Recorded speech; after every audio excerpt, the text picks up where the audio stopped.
Okay.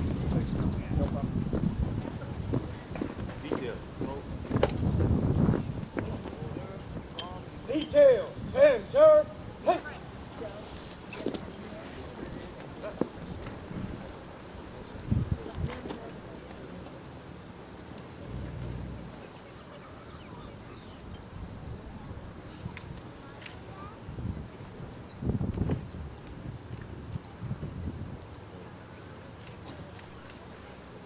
Well, good morning, everyone.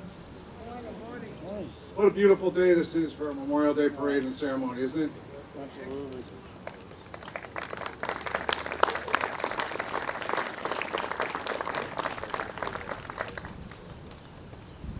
Ladies and gentlemen, welcome to the town Hanover Memorial Day ceremony.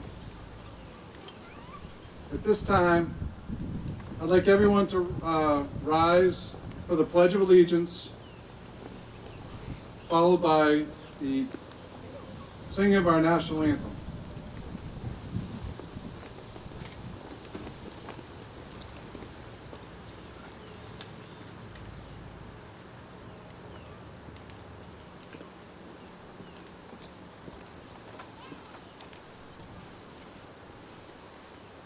Bryce will be leading our Pledge of Allegiance. He's a scout leader.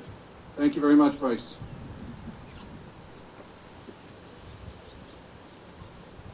I pledge allegiance to the flag of the United States of America, the Supreme Republic for which stands, under God, one nation, indivisible, under God, liberty and justice for all.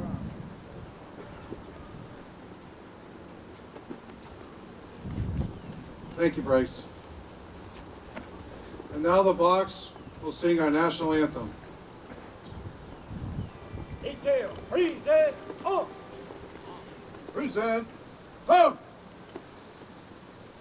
Oh, sing and you see by the dawn's early light, what so proudly we hailed at the twilight's last gleaming, whose broad stripes and bright stars through the perilous fight, o'er the ramparts we watched were so gallantly streaming. And the rockets were fled above the city air. They flew through the night and flag was still there. Oh, sing us the star-spangled banner yet wave. For the land of the free and of all the brave.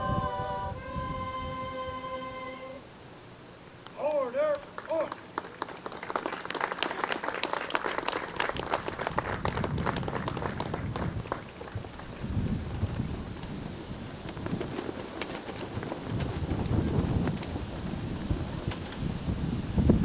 I would like everybody to, we're going to have a moment of silence right now for those that are no longer with us. And just remember and do not forget those that have served our country. Please remove your covers.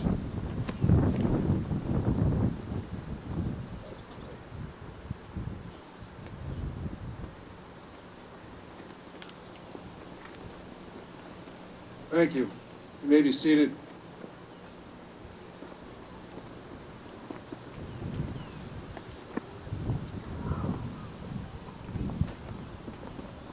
Again, today recognizes those that have served our country that are no longer here. Again, they've gone but not forgotten. So today's a day we remember them, and we remember them from this day forward. And I'd like to recognize any Gold Star families out there. If there are any Gold Star families, I'd like to salute you guys. Thank you.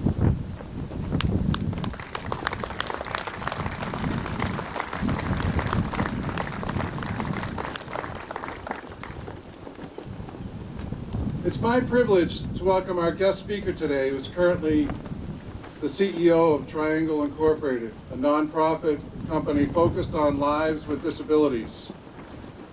Prior to that, he served as the former Massachusetts Secretary of Veteran Services, a veteran who served in the Marines deployed in Saudi Arabia and Kuwait in the Gulf War. He currently also serves as a National Second Junior Vice Commander of the DAV. It's my distinguished honor to welcome Mr. Coleman Nee.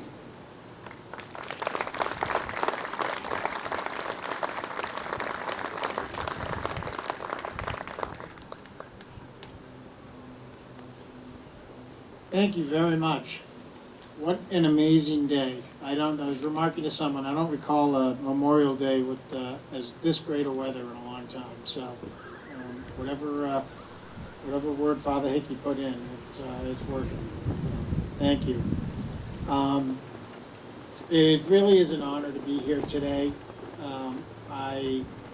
When I was asked, my good friend and someone who I work with in state government, former state rep and current selectman, Rhonda Nyman, had asked me if I would be interested in coming down and doing this, and not only was I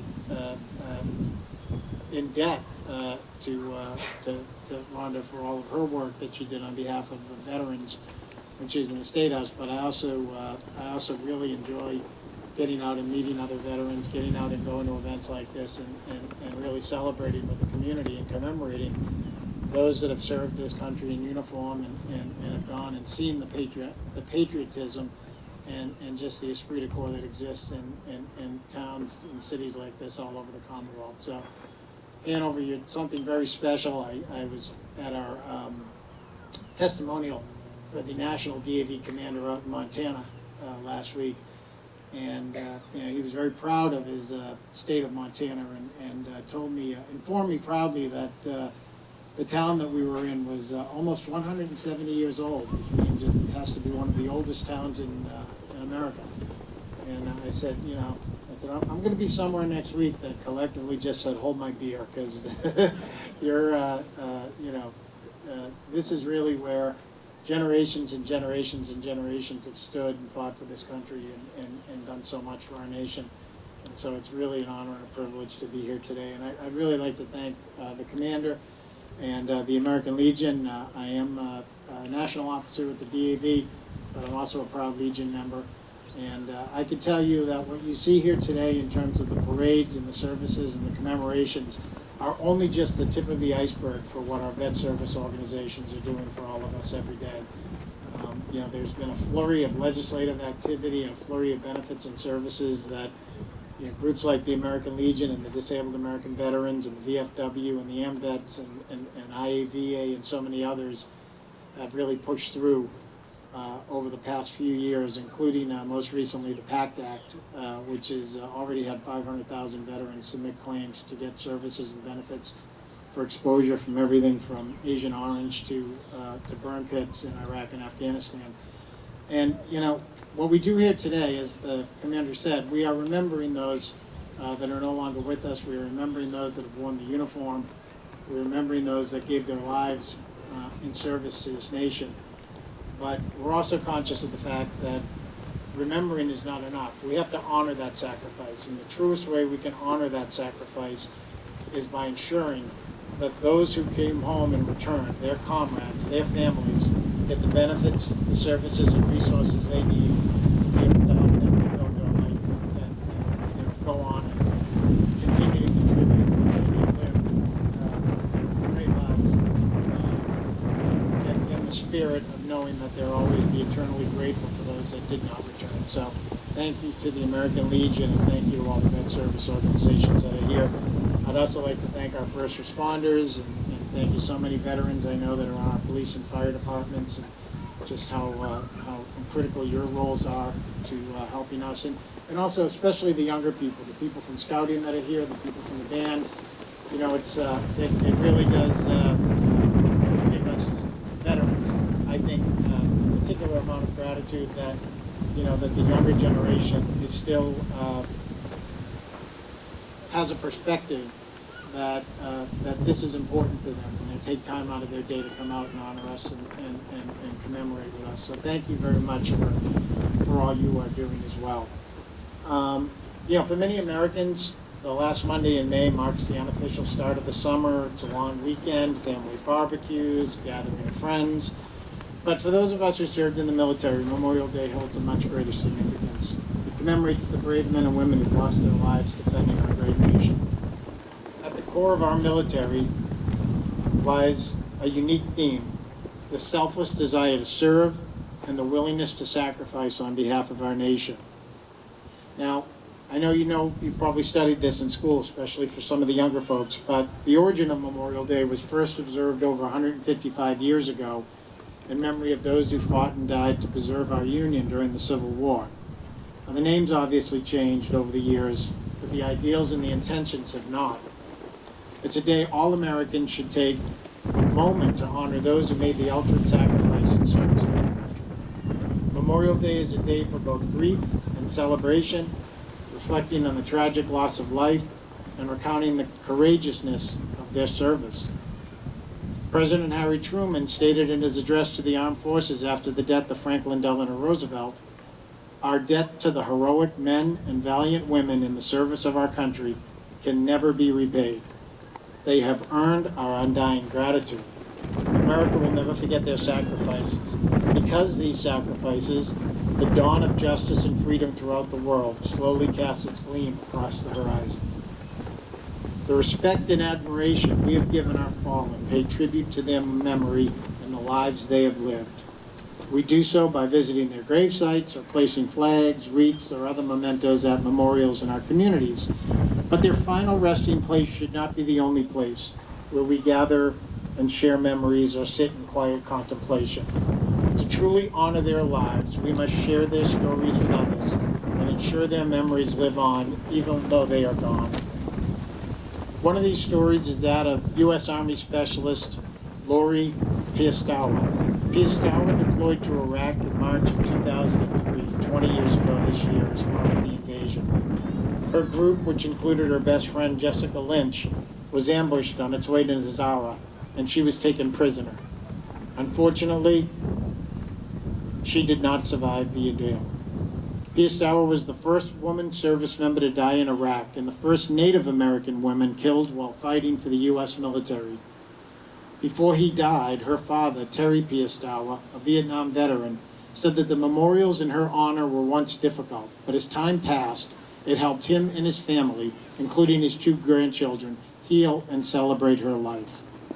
No matter where their battlefield was, in the mountains of Afghanistan, the deserts of Iraq or Syria, skies over Europe, islands over the Pacific, frozen terrain of Korea, jungles of Vietnam or elsewhere, the stories of the fallen matter and need to be told.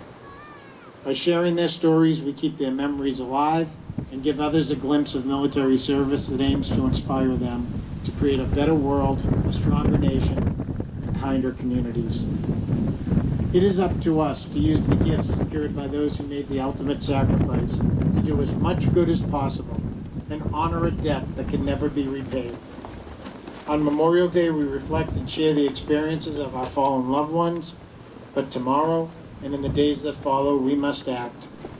Let's carry their sacrifice with us in our hearts and strive to honor their memory by being good and faithful, hopeful and strong, and committed to building a brighter future for all. I wish you the safest and peaceful Memorial Day possible. I thank you for allowing me to share a few words with you here today. God bless you. God bless Hanover. God bless the United States of America. Thank you.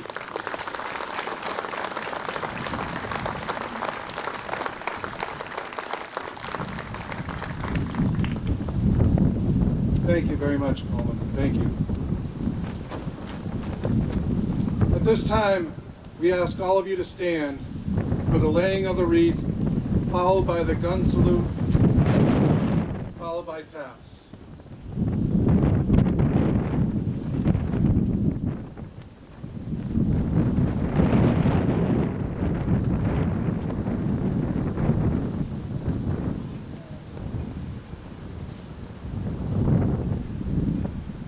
And hut!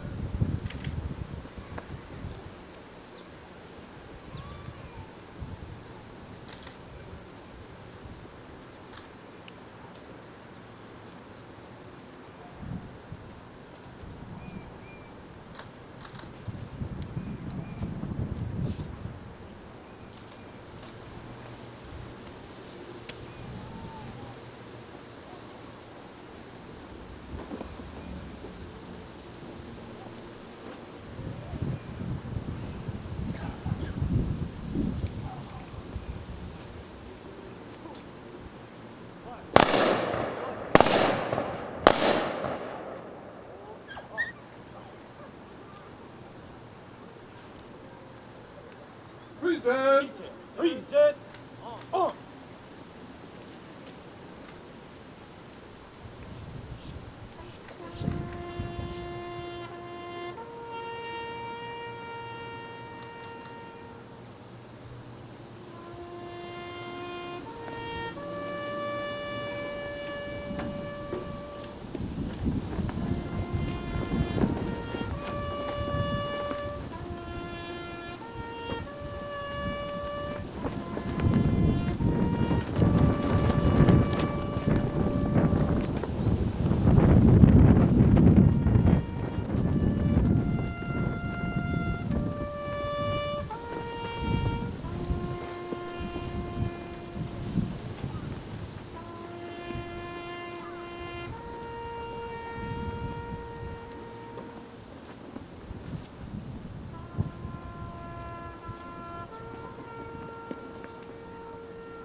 Order. On.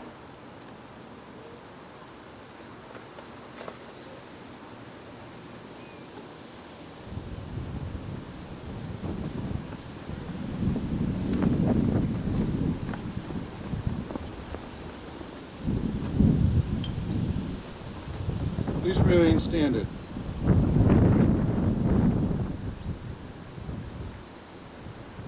The Vox will now sing God Bless America.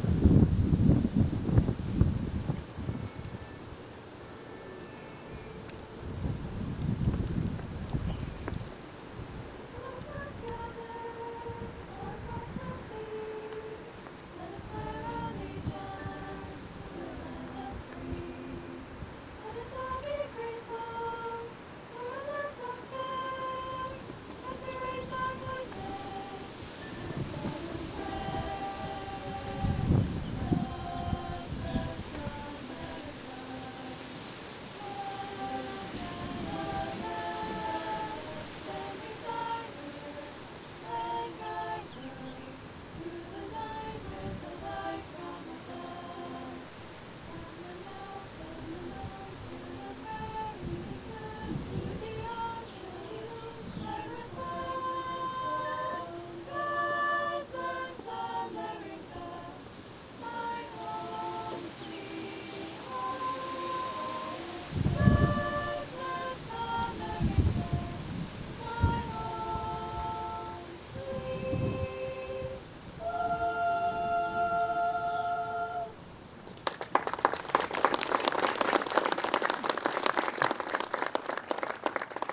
Thank you very much. Before we conclude the ceremony, I'm going to have the Legion flag detail raise each one of the service flags and the American flag to full staff. It's usually done before noon. We are before noon, so I'm going to have that ordered at this time. So.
Now the American flag. Here we go.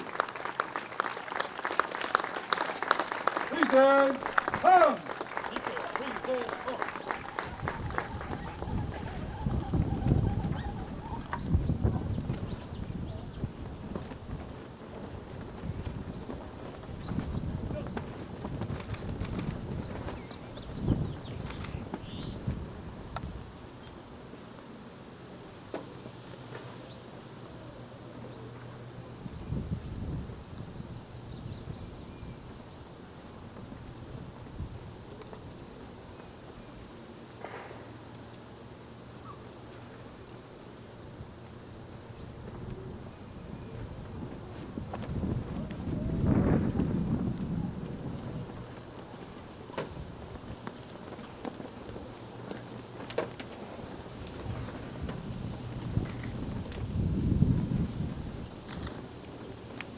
Hey. Order. Order.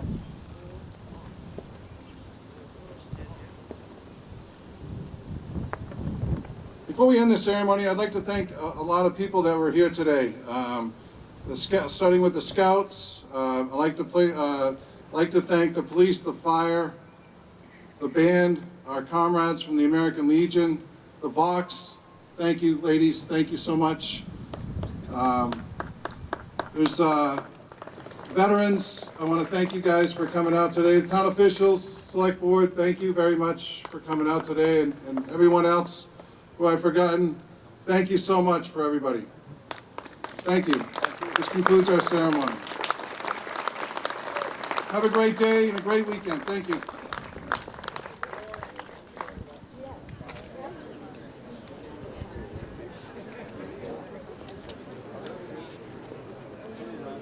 Detail. Hey. Hey. Follow. Right. Hey.